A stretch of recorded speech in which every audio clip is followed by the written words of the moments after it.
बिहार में जब भी बाहुबलियों की बात होती है तो एक दो नहीं बल्कि कई नाम सामने आते हैं। इन्हीं में से एक नाम जाप सुप्रीमो पप्पू यादव का है। आज लोगों के लिए वो मसीहा है तो कभी बाहुबली हुआ करते थे। ऐसे ऐसे काम किए कि जेल तक जाना पड़ा।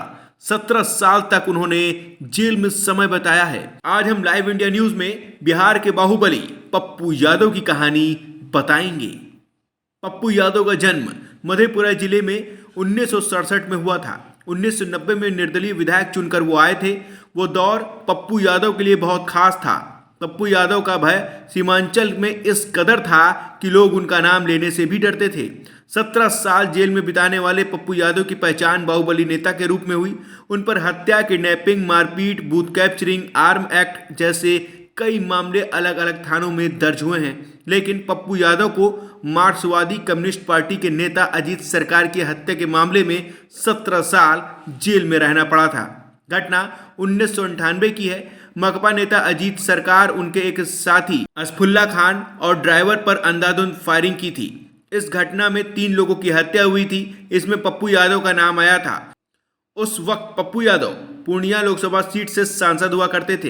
इस घटना के नाम आने के बाद उनकी राजनीतिक कैरियर पर विराम लग गया और वो जेल चले गए। इस मामले में सीबीआई की विशेष अदालत में केस चल रहा था। लंबे समय तक वो जेल में रहे। उम्र कैद की सजा भी उन्हें मिली। 2008 में उन पर हत्या का आरोप साबित हो गया। सीबीआई की विशेष अदालत में पप्पू यादव, राजन तिवारी और अनिल यादव को उम्र कैद की सजा सुनाई गई।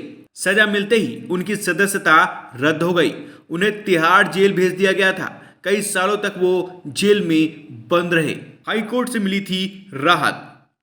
पप्पू यादव ने फैसले के खिलाफ पटना हाईकोर्ट में अपील की थी। इसके बाद 2013 में जाकर कोर्ट से उन्हें राहत मिली। सबूतों के अभाव में उन्हें बरी कर दिया गया था। जेल से लौटने के बाद पप्पू यादव अपनी छवि बनाने में लग गए। आज वो लोगों के लिए मसीहा बन गए हैं। कोई घटना होती है तो आवाज उठाते हैं, पीड़ितों से जाकर मिलते हैं। 2019 में जब पटना में तेज बारिश से बाढ़ आई थी तब राजधानी जलमग्न हो गई थी और पप्पू यादव ने नाव के सहारे लोगों को खाना और पानी दिया था। कैसे दिया था? लालू का साथ। पप्पू यादव एक जमींदार परिवार से आते हैं। उनके पास जमीन और संपत्ति की कमी नहीं थी। कॉलेज में जाने के बाद पप्पू यादव की पहचान दबंग के रूप में हो रही थी। उनकी दबंगई के चर्चे सीमांचल के कई जिलों में थे। बात 1980 के बाद की है। उस वक्त लालू प्रसाद यादव भी अपनी राजनीतिक कैरियर चमकाने में लगे हुए थे। उस वक्त कॉलेज से निकलने के बाद पप्पू यादव ने लालू यादव का साथ दिया था और पप्पू यादव की दबंगई लालू यादव के काम आई थी। उस वक्त पप्पू यादव पर लालू यादव के लिए बूथ कैप्चरिंग का और मतपेटियों को चुराने का भी आरोप लगा था। पप्पू यादव और आनंद मोहन में अक्सर होती थी वर्चस्व की लड़ाई। विधायक बनने के बाद पप्पू यादव का लक्ष्य लोकसभा था। यही कारण है कि उनकी दबंगई खत्म नहीं हुई और अगली पिछड़ी की लड़ाई वो करते थे।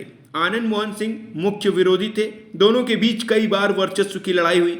1990 में कितनी जान भी गई थी। जानकार बताते हैं कि सहरसा के पामा में पप्पू यादव के समर्थक और आनंद मोहन के समर्थकों के बीच जमकर गोलियां चली थी। कई लोगों की जानें भी गई। दूसरी घटना पूर्णिया के भांगड़ा में हुई थी। यहां भी कई लोग मारे गए थे। हालांकि उस वक्त दोनों वर्चस्व की लड़ाई लड़ते थे। पप्पू यादव पिछड़ा की राजनीति और यादव समाज को एकजुट करने में लगे हुए थे, तो वहीं आनंद मोहन अगड़ी जाति के नेता के रूप में उभर रहे थे। एक बार विधानसभा और 5 बार लोकसभा गए पप्पू यादव। 1990 में विधायक बनने के बाद 5 बार लोकसभा सदस्य रहे। पहली बार 1991 में पूर्णिया से निर्दलीय चुनाव लड़े और जीत हासिल की। इसके बाद 1996 और 1999 में भी वो पूर्णिया से ही निर्दलीय सांसद बने। 2004 में लालू प्रसाद यादव ने उन्हें मधेपुरा से आरजेडी का टिकट दिया और वो चौथी बार जीत गए। 2008 में उन पर हत्या का आरोप साबित हो गया तो उनकी सदस्यता रद्द हो गई। 2013 में पटना हाईकोर्ट से राहत मिलने के बाद पप्पू यादव फिर 5वीं बार 2014 में आरजेडी के टिकट से मधेपुरा से चुनाव लड़े और 5वीं बार जीते। 2015 में तेजस्वी यादव की बयानबाजी के बाद वो खफा हो गए और आरजेडी से दूरी बनाकर अपनी जन अधिकार पार्टी बनाई। 2019 में उन्होंने अपनी पार्टी से ही चुनाव लड़ा लेकिन हार गए। 2013 में जेल से आने के बाद पप्पू यादव का रुख बदल चुका था। पप्पू यादव से पूछा गया कि 23 साल की उम्र में वो आखिर कैसे विधायक बन गए, तो उन्होंने कहा कि यह बात सही है कि वो पहली बार 1990 में विधायक बने। और उनका जन्म 24 दिसंबर 1967 को हुआ था। उस वक्त एफिडेविट पर नामांकन हो जाता था। हो सकता है सर्टिफिकेट पर उम्र 25 साल बता रहा हो। बहरहाल ये बिहार के रॉबिन हुड पप्पू यादव की कहानी थी। इसी तरह की और भी कहानियां आपके लिए लाते रहेंगे। तब तक के लिए आप देखते रहिए लाइव इंडिया न्यूज़। चैनल को लाइक और सब्सक्राइब करना न भूलें।